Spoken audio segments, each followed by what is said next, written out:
But you said something interesting too. It's also the comfort about it. Like you, for you, it's more about not so much the place, but That's just being right. comfortable. Well, if you're comfortable, you can read for a lot longer. And when I get into a good book, I just don't want to put it down.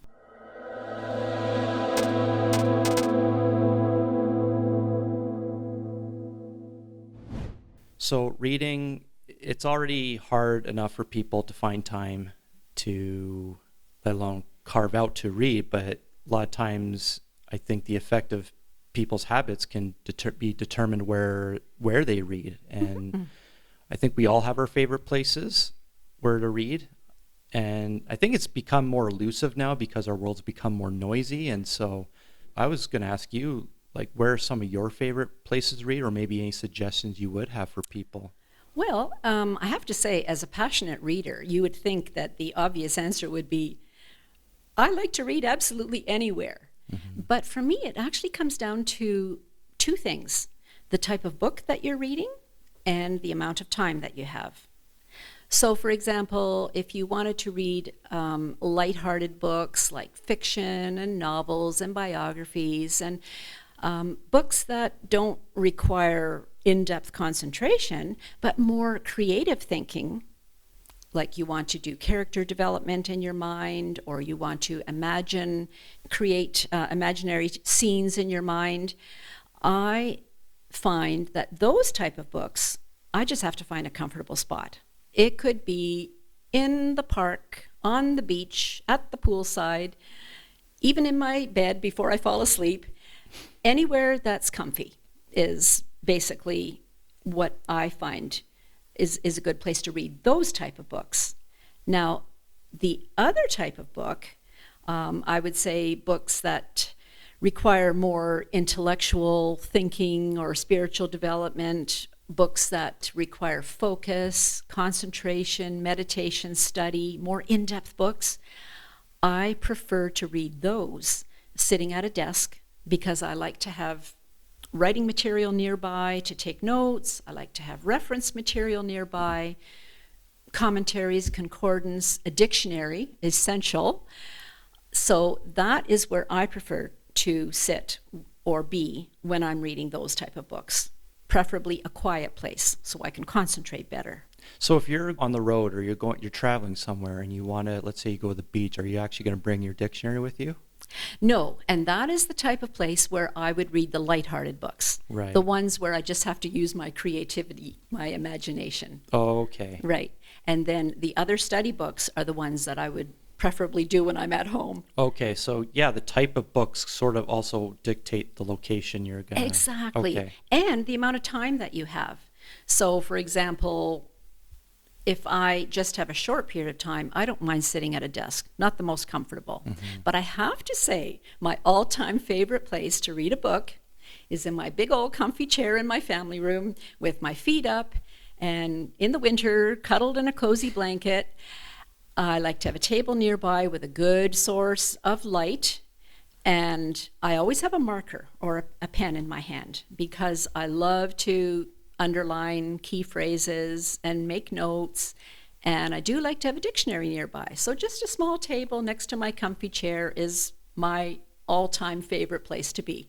So there's no place like home, I guess, for you. There's, No place like home. yeah, That's right. no, okay. Well, yeah, I thought about myself, like what would be sort of my favorite places to read, and I've always wanted to read outside, but I feel like it's so hard to find.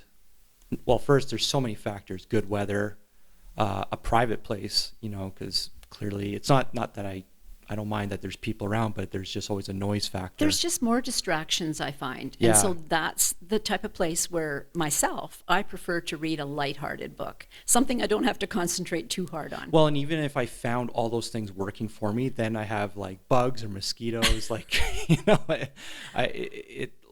if I had it my way, I would just love to. I would love to just be outside as my favorite spot. Yes. But no, you're right. There's no place like home, and Well, sometimes we're inspired by nature and our surroundings when we're reading certain books. but you said something interesting too. It's also it's also the comfort about it. Like for you, it's more about not so much the place, but That's just right. being comfortable. Well, if you're comfortable, you can read for a lot longer. And when I get into a good book, I just don't want to put it down. So even if there's noise going on, like if you're comfortable, can you get through it? No, actually, I do find that having noise around is still distracting for me. So preferably a quiet, comfortable place.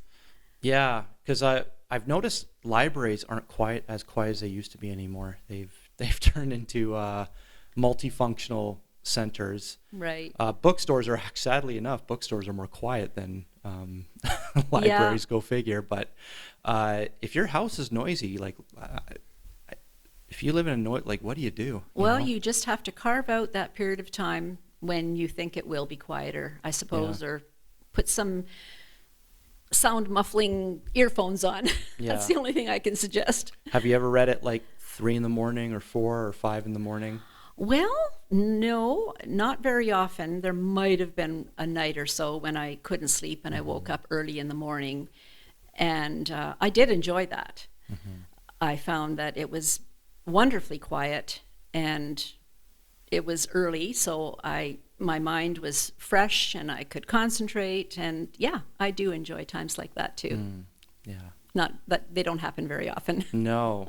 But yeah. I'm a great sleeper, so So, are you more of a night owl?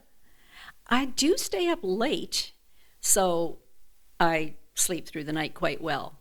But in the evening is a good time to read. But again, that is the time when I would read lighthearted material. Whereas earlier in the day, I find my mind is fresher, and that's when I read the books that require more focus and concentration and study. And if reading is important to you, you will find the time.